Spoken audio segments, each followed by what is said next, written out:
আসসালামু আলাইকুম রহমতুল্লাহি ওবারাকাতু। প্রিয় দর্শক শ্রোতা, এটা হলো ফুরাত নদী। আপনারা সামনে যে নদীটা দেখতে পাচ্ছেন এটা হলো ফুরাত নদী। এই জায়গায় হযরতে ইমাম হুসাইন রাদিয়াল্লাহু তাআলা আনহুর এর পাশেই যুদ্ধ হয়েছিল। এমনকি এই নদীর পানি পান করার জন্য আহলে বায়াত সবাই শাহাদাতে পেয়ালা বরণ করেছিল। এটা হলো ফুরাত নদীর পানি। এটা অনেক বড় ছিল, অনেক বিশাল ছিল, কিন্তু কালের পরিক্রমায় এই নদীটা আস্তে আস্তে ছোট হয়ে গেছে, কিন্তু এটা লম্বা, অনেক লম্বা। এটা অনেক দীর্ঘ পর্যন্ত যায় এবং আমি তথ্যসূত্র পর্যন্ত এমনকি এখন পর্যন্ত যেটুকু জানতে পেরেছি সেটা হলো এটা ফুরাত নদীর একটা শাখা। ফুরাত নদী আরও বড়, অনেক বিশাল ফুরাত নদী, কিন্তু ফুরাত নদীর অনেকটা শাখা বিভিন্ন জায়গায় রয়েছে। তো এটা হলো ফুরাত নদীর একটা শাখা। তবে এই শাখাটাও কিন্তু অনেক বড় ছিল, অনেক বিশাল ছিল। ধীরে ধীরে এই ফুরাত নদীটা আস্তে আস্তে শুকাতে এই অবস্থা, এমনকি এইটুকু পানি অবশিষ্ট রয়েছে। এমনকি এই পানিটুকু যেন আর না শুকায় বা এই নদীটা যেন আর না কমে, এই জন্য এখানকার সরকার এমনকি এখানকার ব্যবস্থাপনা এই নদীটাকে একটা বর্ডারের মতো করেছে। আমরা যেমন আমাদের ওইখানে অনেক ধরনের নদী বা অনেক কিছু বান করার একটা জায়গা করে, ওই ঠিক সেই রকম ব্যবস্থাপনা এখানে করেছে। তো এটা হলো সে ফুরাত নদী। আপনারা দেখতে পাচ্ছেন এই ফুরাত নদীর পানি পান করার জন্য আহলে বায়াতরা শাহাদাতে পিয়ালা বরণ করেছিল।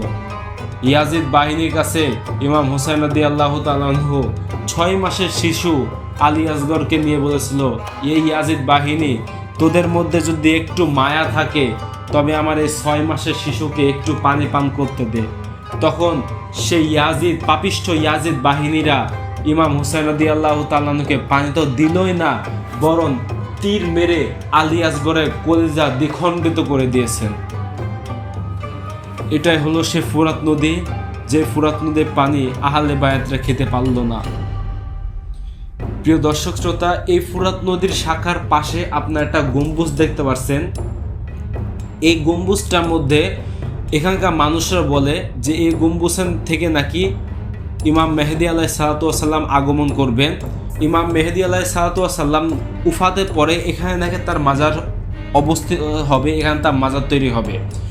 তবে এই সম্পর্কে আমি কোনো সঠিক রেওয়ায়াত বা কোনো দলিল আদাল্লি কোনো কিছু আমি এখন পর্যন্ত পাইনি। এমনকি এটা আসলে আছে কিনা এই সম্পর্কে কোনো দলিল তা আমি জানি না। যদি আপনারা কেউ জানেন তবে আমাদের জানাবেন। তবে এই জায়গাটা আপনারা দেখতে পাচ্ছেন, এই যে বিশাল জায়গাটা, এই জায়গাটার মধ্যে ইমাম মেহেদী আলাইহিস সালাতু ওয়াস সালাম আগমন করবে, এমনকি তিনি উফাতের পরে তার মাজার এখানে হবে, এটা এখানকার মানুষরা বলে থাকে। কিন্তু এই সম্পর্কে আমি সঠিক কোনো রেওয়ায়াত বলতে পারিনি, এমনকি রেওয়ায়াত কোনো পাইনি। তো এটা আমি বেশি কিছু বলবো না, কেননা যেহেতু এখানকার মানুষরা এখানটা করেছে এবং এই সম্পর্কে আমি রেওয়ায়াত পাইনি, সেহেতু এই সম্পর্কে চুপ থাকাই আমি ভালো মনে করছি। এই ফুরাত নদীর পানিটা হলো অনেকটা নীল বর্ণের দেখতে পাচ্ছি, অনেকটা মানে সাধারণ যে পানি রয়েছে ঠিক সেরকম পায় না, বরং তার থেকে একটু ব্যতিক্রম কালার দেখা যাচ্ছে, অনেকটা নীল নীল বর্ণের। তবে একবারে নীল না, একটু কেমন কালচে একটা টাইপ আছে, সে ঠিক সেরকম একটা টাইপের এই পানিটা।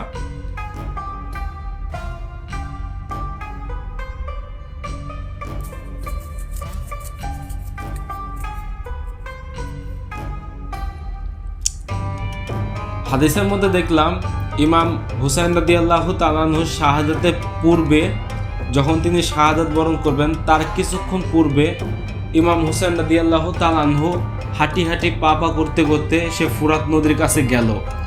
যাওয়ার পরে দুইটা বর্ণনা রয়েছে। একটা বর্ণনা হলো ইমাম হুসাইন রাদিয়াল্লাহু তাআলা আনহু এখানে গিয়ে পানি পান করতে গেল। তো পানি পান করতে গিয়ে ইমাম হুসাইন রাদিয়াল্লাহু তাআলা আনহু চিন্তা করলেন যে যেই ফুরাত নদীর পানি আহলে বায়াতের কেউ পান করতে পারে নাই, সেই ফুরাত নদীর পানি আমি হুসাইন পান করব না। এই বলে ইমাম হুসাইন রাদিয়াল্লাহু তাআলা আনহু সেই পানিটা পান করে নাই, বরং সেই পানিটা ফেলে দিয়েছে। এটা একটা রেওয়ায়াত পাওয়া যায়। আরেকটা রেওয়ায়ত রয়েছে, সেটা হলো ইমাম হুসেন রাদিয়াল্লাহু তাআলা আনহু ফুরাত নদীর কাছে গেল, যাওয়ার পরে তিনি ফুরাত নদীর পানি পান করলো না, বরং সে ফুরাত নদীর পানি গায়ে হাত বুলিয়ে দিল।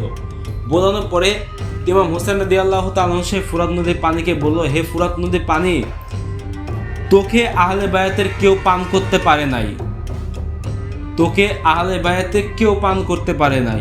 আহলে বায়াতের সদস্যরা পানি পান করার যন্ত্রণায় পানি পান করতে না পেরে শাহাদাতের পিয়ালা বরণ করলো।